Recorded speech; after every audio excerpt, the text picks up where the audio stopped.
You, John Fitzgerald Kennedy, do solemnly swear I, John Fitzgerald Kennedy, do solemnly swear that you will faithfully execute the office of President of the United States that I will faithfully execute the office of President of the United States and will, to the best of your ability, and will, to the best of my ability, preserve, protect, and defend the Constitution of the United States. preserve, protect, and defend the Constitution of the United States. So help you God.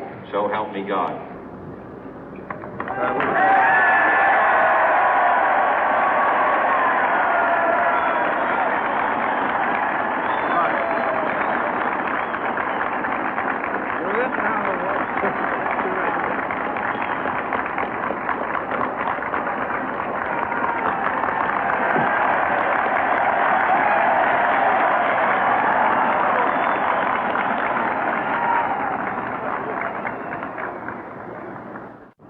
Vice President Johnson, Mr. Speaker, Mr. Chief Justice, President Eisenhower, Vice President Nixon, President Truman, Reverend clergy, fellow citizens.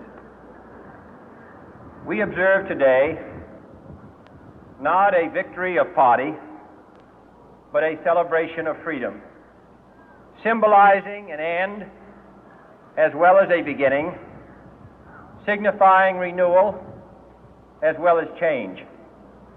For I have sworn before you and Almighty God the same solemn oath our forebears prescribed nearly a century and 3/4 ago.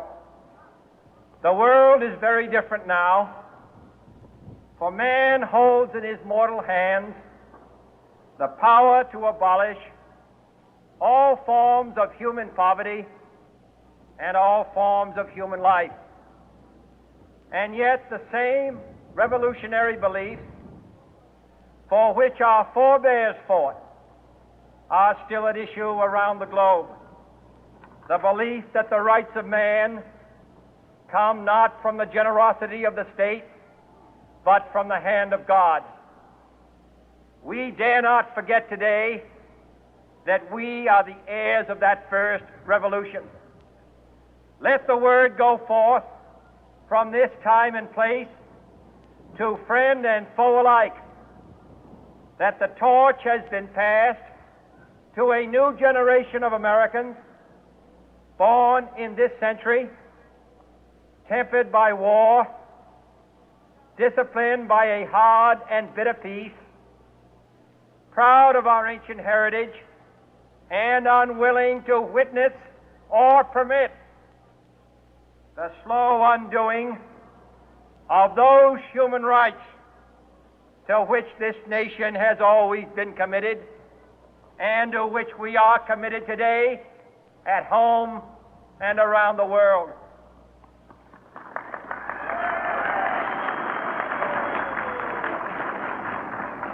Let every nation know, whether it wishes us well or ill, that we shall pay any price, bear any burden, meet any hardship, support any friend, oppose any foe to assure the survival and the success of liberty.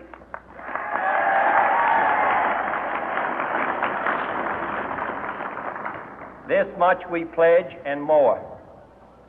To those old allies whose cultural and spiritual origins we share, we pledge the loyalty of faithful friends. United, there is little we cannot do in a host of cooperative ventures. Divided, there is little we can do, for we dare not meet a powerful challenge at odds and split asunder. To those new states whom we welcome to the ranks of the free, we pledge our word that one form of colonial control shall not have passed away, merely to be replaced by a far more iron tyranny. We shall not always expect to find them supporting our view, but we shall always hope to find them strongly supporting their own freedom, and to remember that in the past, those who foolishly sought power by riding the back of the tiger ended up inside.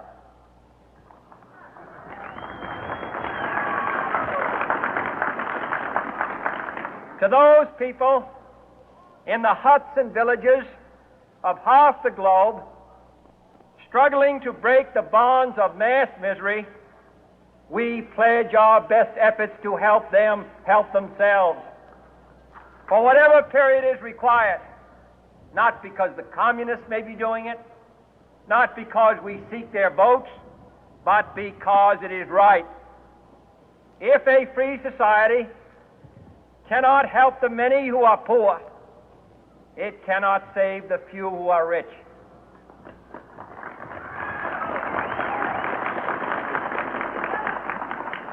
To our sister republics south of our border, we offer a special pledge to convert our good words into good deeds, in a new alliance for progress, to assist free men and free governments in casting off the chains of poverty.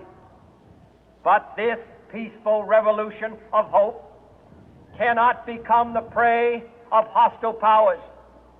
Let all our neighbors know that we shall join with them to oppose aggression or subversion anywhere in the Americas.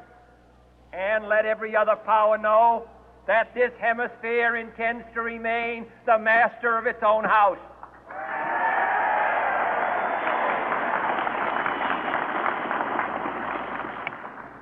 To that World Assembly of Sovereign States, the United Nations, our last best hope, in an age where the instruments of war have far outpaced the instruments of peace, we renew our pledge of support to prevent it from becoming merely a forum for invective, to strengthen its shield of the new and the weak, and to enlarge the area in which its writ may run.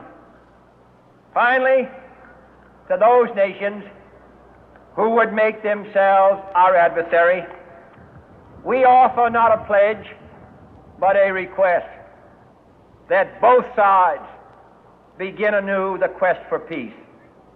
Before the dark powers of destruction, unleashed by science, engulf all humanity in planned or accidental self-destruction, we dare not tempt them with weakness, for only when our arms are sufficient beyond doubt can we be certain beyond doubt that they will never be employed.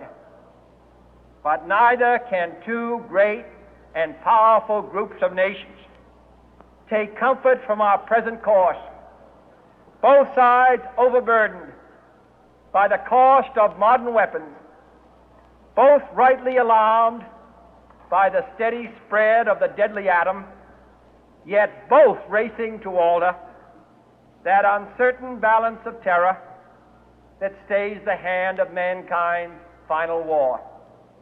So let us begin anew, remembering on both sides that civility is not a sign of weakness, and sincerity is always subject to proof.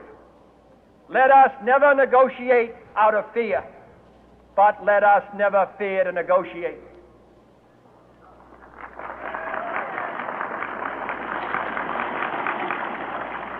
Let both sides explore what problems unite us, instead of belaboring those problems which divide us.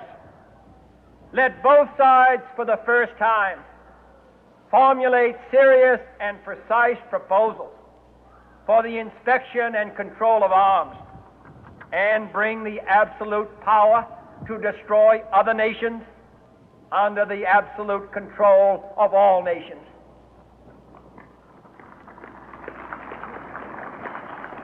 Let both sides seek to invoke the wonders of science instead of its terrors. Together, let us explore the stars, conquer the deserts, eradicate disease, tap the ocean depth, and encourage the arts and commerce. Let both sides unite to heed in all corners of the earth the command of Isaiah to undo the heavy burden and let the oppressed go free.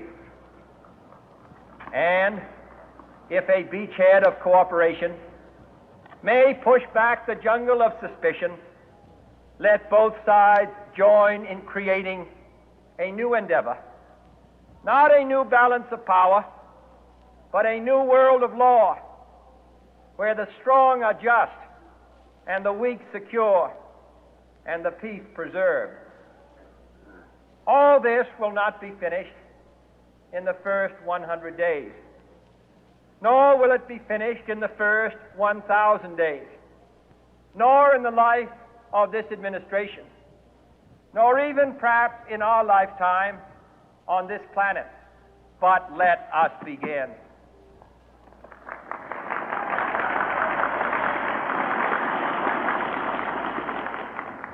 In your hands, my fellow citizens, more than mine, will rest the final success or failure of our course. Since this country was founded, each generation of Americans has been summoned to give testimony to its national loyalty. The graves of young Americans who answered the call to service surround the globe. Now the trumpet summons us again, not as a call to bear arms, though arms we need, not as a call to battle, though in battle we are, but a call to bear the burden of a long twilight struggle, year in and year out, rejoicing in hope, patient in tribulation, a struggle against the common enemies of man, tyranny, poverty, disease, and war itself. Can we forge against these enemies a grand and global alliance, north and south, east and west, that can assure a more fruitful life for all mankind? Will you join in that historic effort?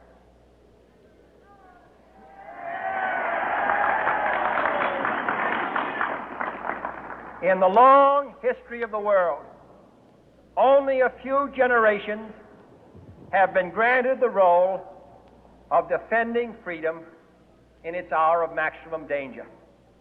I do not shrink from this responsibility. I welcome it.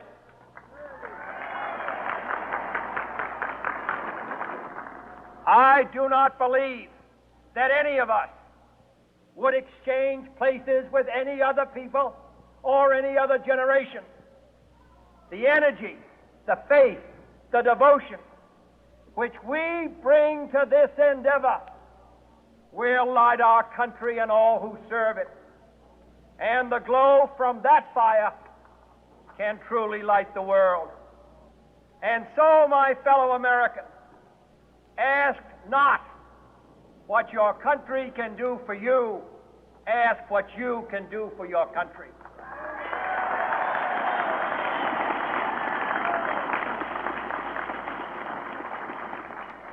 My fellow citizens of the world, ask not what America will do for you, but what together we can do for the freedom of man.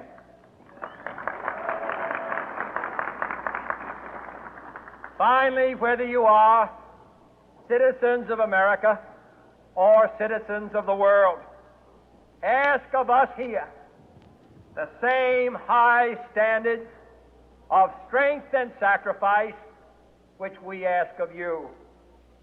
With a good conscience, our only sure reward, with history the final judge of our deeds, let us go forth to lead the land we love, asking His blessing and His help, but knowing that here on earth God's work must truly be our own.